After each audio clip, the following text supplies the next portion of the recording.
morning, family. It's Tasha, MAMABEAR Prepping. So welcome to the channel. Welcome back to the channel. Thank you so much for supporting me and everything that I'm doing, my crazy ramblings. And today I have another one for you. So today I'm going to be talking about cyber attacks, and I'm going to be talking about how to prepare for them and 10 things that you can do right now to get ahead of what is inevitable. I mean, we are dealing with this like crazy in the last year, and I think that we have not even seen the beginning of this, you guys. I think that we're just seeing some stuff just to see what people can get away with, but I think the evil that could come behind of really the damage that can be done in when we talk about ransomware attacks and cyber attacks is it hasn't hit yet, okay, and what that could truly do, okay. So let's get into it. I want to mention just really quick, just for those of you that are watching that are like, Tasha, what are you talking about? I don't know of any cyber attacks. What's going on? So just to give you an idea, on this year alone, these are some of the types of businesses that have been attacked. And this is not all of them. This isn't an inclusive list, but just real quickly, what's being attacked is financial corporations, pipelines, so stuff to do with our oils, our utility companies. So a couple water companies have been attacked so far. Hospitals, okay, and other medical type institutions, right? Universities and food distributors, okay? Things that have to do with our supply chain, food distribution, that type of thing, okay? Food processing, those type of places, okay? And as you can see that list, none of that stuff is pretty if it gets hacked, okay? It can really, really cause a lot of damage, okay? And it has, okay? And so let's talk about 10 ways to prepare for this or things to get ahead. So these are just my opinions, you guys. I'm not an expert, but these are things that we do and that we're doing to prepare so that it's not so hard on us when something happens. Okay, so number one I have is download everything you need from the internet. So your maps, your food recipes, your manuals, your how to do this, how to build that, all of that stuff, get off of the internet, okay? The day that, you know, the internet goes down or you can't get the things or download the things that you want to download, will be bad. But you can get ahead of that type of stuff if you start downloading that stuff. The second thing, though, is backing those files up. So it's one thing to download stuff to prepare for no internet or some kind of disruption with the internet, right? Some kind of attack on the internet system. But if you don't have that stuff backed up, then you possibly could lose it off of a computer or, you know, completely wiped, okay? So it's one thing that you want to download stuff off of the internet, right? But then you want to additionally back up stuff, take stuff off the computer, print out your pictures, get your pictures off of your social media accounts, right? I'm not saying for security, I'm saying so that you have the pictures, you guys. You know, yesterday with the whole Facebook IG thing, I'm sure a lot of people were stressing about the fact that their whole life, right, is on their Facebook account, right? All their uploads, all their pictures, you know, a lot of people don't back up and keep those things, okay? So to prepare, back up those things. Back up all your pictures now and put them somewhere else. Back them up on an actual drive that's not connected to anything, okay? In case something's hacked, right? Print them out like old fashioned. I mean, at a minimum, print them out or pull them off and put them all on, you know, an external hard drive that you can disconnect from computers once you've downloaded them, okay? You know, downloading your music, your books, your different things like that, okay? Next thing I have is get your money out of the banks. So I'm not saying full on, right, go off grid, take all your money out of the banks now. But what I'm telling you is that it's just a matter of time before somebody decides that it's funny or wants to get into a bank system and try to corrupt it or get information and hack it, okay? Bank of America the other day went down for a long time. I don't think it was a hack. I don't know why they went down, but every time these companies are going down, don't expect too that a company is just going to come out and tell the world that they got hacked, right? Or that, hey, we're a victim of ransomware attack. some companies are not going to tell you that, okay? Because they're not going to want to cause fear and panic and like, oh no, because they could literally crumble if some of these companies, if it got out that they were attacked and that how bad of an attack it was, okay? People will panic depending on what type of company it is, okay? But get your money out of the banks in a sense of, if the banks are attacked, obviously your money's done for. You can't get to it. You're not going to get your money, period. I don't care how much is in there. It doesn't matter if you had $2 or 2 million, you're not getting your money. And then two, ATMs, you're not going to be able to just go to an ATM and get your money. So what I'm saying is, get your money out of the banks. Yes, I understand you need money in the banks to do certain transactions, to do things in the world, right? And that's fine. I'm not telling you to completely pull out of the banks, but I'm telling you, pull out some cash and have cash out of the bank, okay? I get it. If the economy collapses, will that dollar even be worth anything? Maybe, maybe not. But what happens one day we come back, whatever. I'm just saying, get that stinking money out of the banks, okay? I'm not saying you have to take it all out, but you need to have money in your home, outside of the bank. You have to have a way to get your to get your money in your hands physically on it, okay? Period, all right? Next thing I have is write all your contacts down, right? So write down all your addresses and your phone numbers. I say this because, again, yesterday, as an example with Facebook, I had a lot of friends and I saw a lot of comments on social media, on the other platforms, obviously, about people trying to make contact with people overseas, either family members they were trying to make contact with, or a lot of military people, families and people that talk to people that are deployed. Facebook Messenger is a huge way that they do that, and these other platforms, right? WhatsApp, different chatting apps like that. So when those things go down, there was a lot of strife or concern yesterday because people are like, oh no, now I can't get a hold of blah, blah, blah, right? So-and-so that's deployed.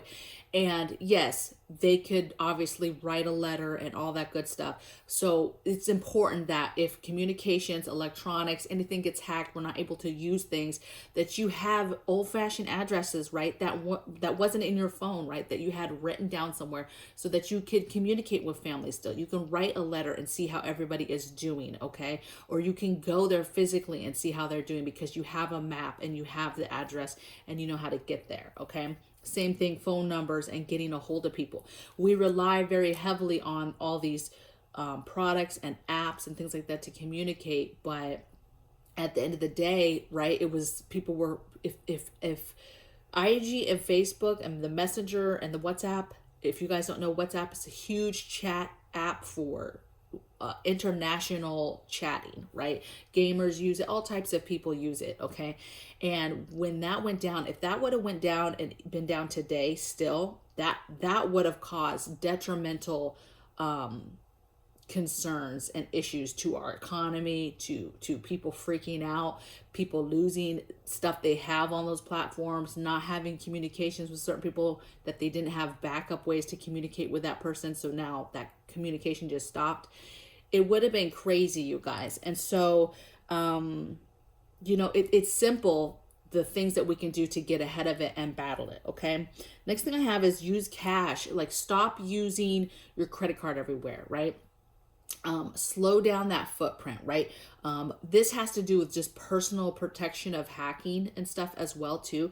Don't use your credit cards at places like restaurants and gas stations and places like that. Just get the cash, use the cash to get gas, use the cash to go to a restaurant. That's kind of a preparedness thing anyway, as far as stepping back with your footprint, but it's also a protection thing to not put your information out there as much as you can. Every time you use that credit card, you're putting your information out there, and you're putting it out there exposed to where a hacker or somebody could get to it, because you are totally trusting the entity and the company that you just gave the credit card information to be able to protect it. And they might have, great intentions, but they might just not have the things in place to protect your identity and protect your information. And so the more you do to protect that, then you don't have to worry about it, okay? Next thing I have is stack food and water. This is a no-brainer. If things start getting attacked, whatever, you need to stack the things that you need to be able to be, if our utilities and our water grid or our power grid get attacked, you want to have food and water and be able to continue to provide for your family. These food distributors that are being attacked or whatever, you need to be able to protect your family, and being prepared overall is the way you do that. And food and water is the number one thing that you need to be prepping everybody. Okay. Next thing I have is get all your grid down items, right? All your emergency preparedness items, your lanterns, your alternate ways to cook, alternate ways to heat yourself, heat your home, cool your home, your hygiene stuff, your off-grid hygiene stuff, your shower stuff, your laundry stuff, how are you going to go to the bathroom off-grid? Basically, all of the things, your generators, get all the things that you need to be able to live off-grid, right? A grid down situation, because again, cyber attacks, them attacking us, attacking our infrastructure and attacking our, our utilities is a very valuable or viable thing that could happen, right? You not being able to provide for your family or be able to do the basic things, right, in a day, is going to hinder, life and your mental game and physical game. Okay. The more that you prepare, then you don't have to worry so much about, hey, the day when, the pipeline got attacked but you had fuel, so you were okay. Or the day that a food distributor gets attacked and now there's less food or whatever, or panic buying happens and now you don't have to worry because you have those emergency preparedness items. So get those items, okay? Next thing I have is charge all your devices separate. Again, this is more of a personal thing that you can do in your home, and that is not having a ton of stuff connected to each other, tethered to each other. So having cell phones that you charge in your tablet or through your computer system, right?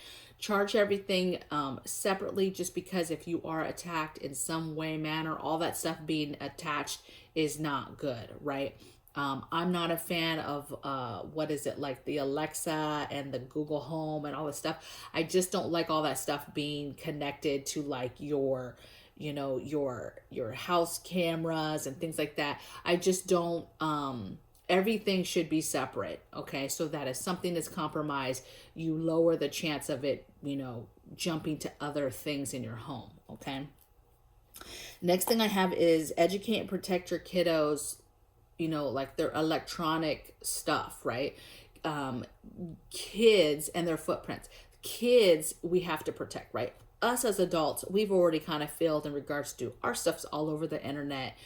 Yes, we might have grown up in a safe world where we learned how to safely put stuff out and what not to let people see, but we've got to teach our kids about, subscriptions and hacking and hitting links in emails and scams, right? And being offered things if you just hit this or sign up with this or just sign up with your email. We've got to teach our kiddos the importance of not falling into those traps, right? And also their footprint and helping them and engaging with children as they grow up when it comes to money and their footprint, right? Teaching them the things about financial stuff, teaching them to, hey, use cash and not using a credit card for everything, to let everybody and their mother know exactly where you shopped, exactly what you got, and then putting your information out there that now, you have put yourself out there to where you could possibly be a victim of a ransomware or hacking. Okay. And then the last thing I have is installing basically your own antivirus, software on your computers, your home computers. A lot of people already kind of know about that. I understand that costs money and a lot of families don't have the extra money to be able to do that. But if you are able to get some sort of software, also a lot of those companies, I'm not affiliated with anybody, but a lot of them do have where, hey, we'll give you the first year free and then, or there's some sort of trial and then you pay. So just look into that and see what you can do. Some of those companies, look at your work, because sometimes your work will have a code or something that you can use to be able to download those software things at home, but at a discount because you did it through your work entity. So just take a look at that stuff, because that could mean the difference between somebody getting into your home and getting into your home computers and things. Okay. If you get used to just trying to take stuff off your computers, think about grid down and preparing for that. It will help you prepare for a lot of scenarios of ransomware attacks. And attacking on our infrastructure and things that would hurt, to be honest, if the right things got attacked. Okay? So I hope that you enjoyed this video. I would love to hear in the comments below what you think of this topic, what you think of anything that you think would be important as well to add to the group, to add to, you know, hey, ways to prepare for cyber attack, and how do we get ahead of this, and how do we protect ourselves as and our families from these looming threats that will continue to come our way. All right. So I will see you guys on the next video. Take care. Bye.